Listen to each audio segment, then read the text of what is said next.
Hey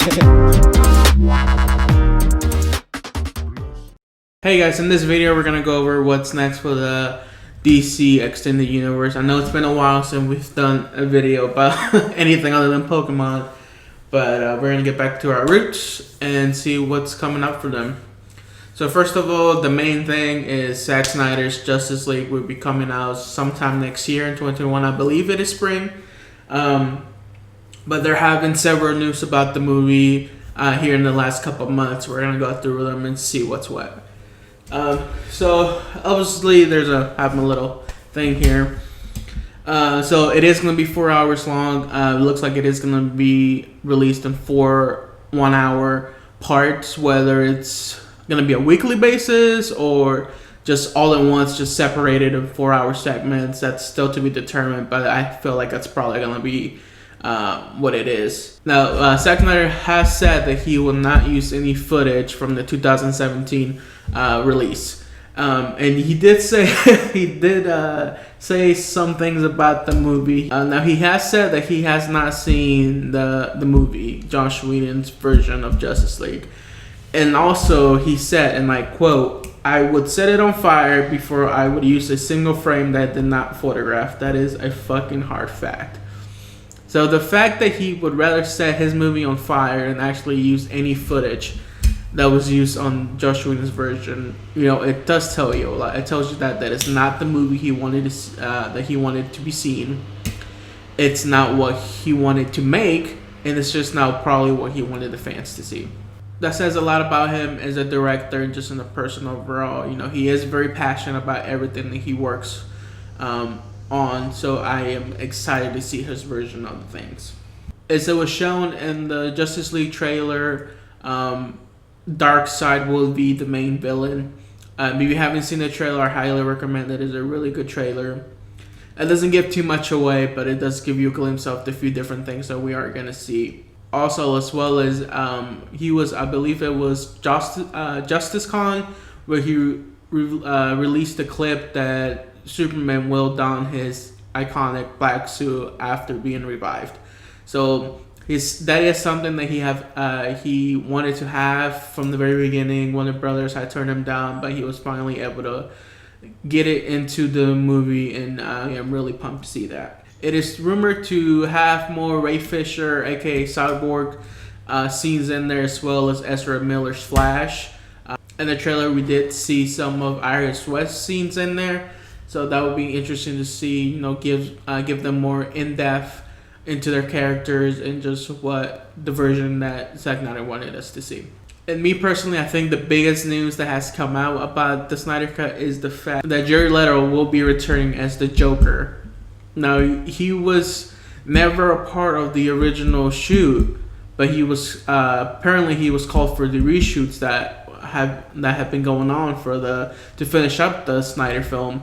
The fact that he is showing up, makes you wonder what route Zack Snyder is taking this.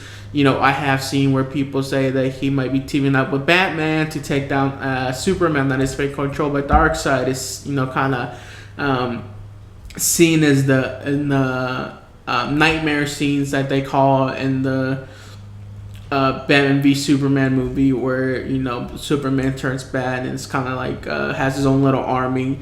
So maybe they're working together to take him down. I'll be interested to see what capacity Jared Leto Joker's is used and what part of the movie he's being used as. Is he being used just as background, or he actually plays a pretty big part in it? So we will have to see for ourselves. Also, sorry if I butcher your last name, Joe Manganiello is also rumored to come back as Slade Wilson, aka Deathstroke. As he was seen at the end of the Justice League movie, he basically looks like he's hired by Lex Luthor, more than likely to either create a Legion of Doom or just, as a team to take on the Justice League, and who else then, Deathstroke, #1 assassin in the world. He's able to go toe-to-toe with Batman and Wonder Woman. So, he is always heavily used in the comics and the animated movies and anything like that, and the video games. So he is someone I'm not surprised they're using, just because he he can be used in various aspects and still manage to be a big part. So as far as the Snyder Cut, that's all that we have seen. I'm not surprised. The closer we get to it, I feel like the less things are going to be revealed, just because they want to build that anticipation. You don't want to give too much away. We already don't know much, so we already don't know much as it is. So I'm okay with that. I want to be surprised. I want to, it's 4 hours long. Can you imagine how much stuff they're gonna add to this movie? So I'm really interested to see the final product once it comes out in 2021. Now, next up, we have the Flash movie.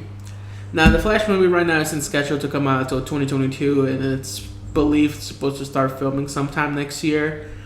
We don't know too much about it. We do know the director is going to be Andres Muschietti, maybe that's how you say it. But he's directed a lot of good stuff.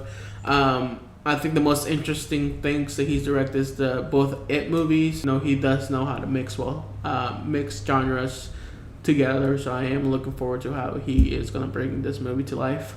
Now, the Flash movie will be loosely based on Flashpoint, not necessarily everything from the Flash from Paradox comic book or storyline will be coming across to the movie, but some aspects will be. I'm thinking probably the either time travel or multiverse aspect of it will be coming on to the movie for the following reasons. Not only is Michael Keaton's Batman from the Tim Burton movies going to show up in it, but also Ben Affleck's Batman is going to be in it too. So something has to be going on. Either like I said, time travel or the multiverse has to be incorporated into this, because there is no other way to justify both of these Batman to be showing up in this. According to reports, Michael Keaton would be taking up a role model type role to the Flash, or he would be the one showing him the ropes, basically. Not only are those two going to show up, but it's also rumored that Cyborg will make an appearance, as well as Wonder Woman, and perhaps Jason Momoa as Aquaman. So it's going to be a fully packed movie, but they're still going to focus on the Flash, building up his character, building up his story, and just showing, and just going into more depth into the Flash. So with all these characters, old and new, being intertwined, according to the director, he said that all you've seen exists, and everything that you will see exists in the same unified multiverse.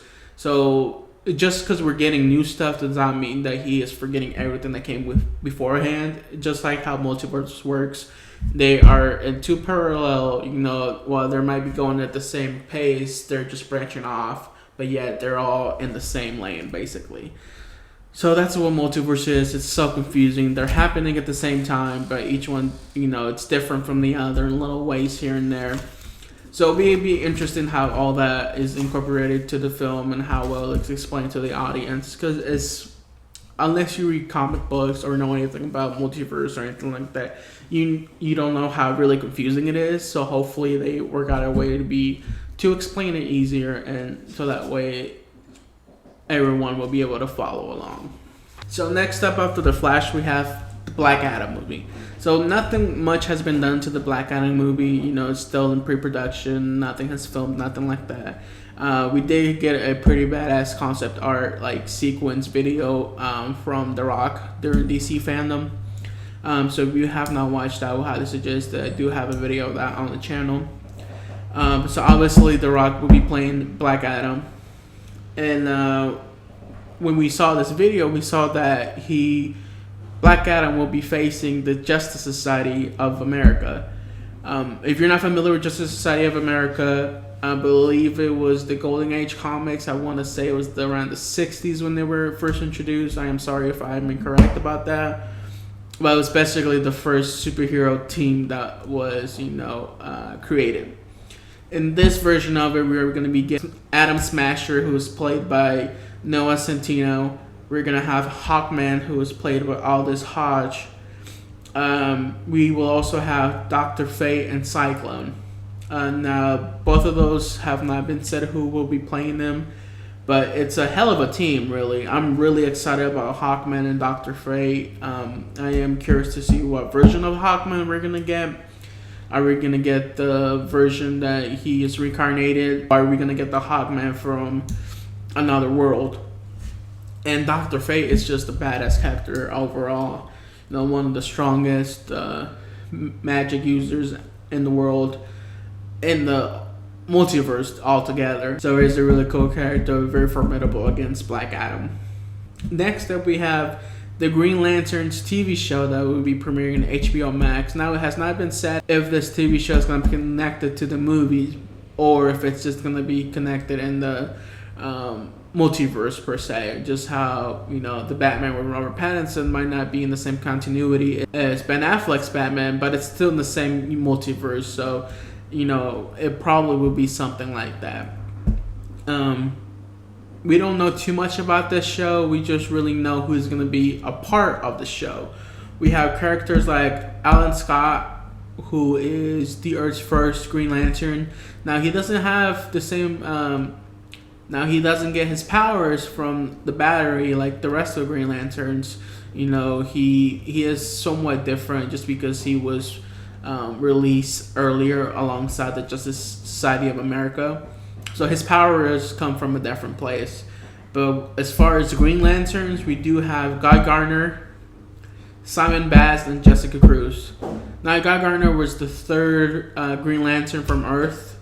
And then Simon Baz and Jessica Cruz were introduced in the New 52 comics. So fairly new, around 2012, 13 is when they were first introduced. So they're fairly newer, but cool nonetheless. They have great storylines. They have a great dynamic together, and it gives us something different.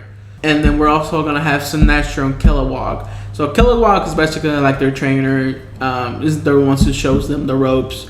Sinestro, good guy, turn bad guy, turn good guy, turn bad guy, turn good guy.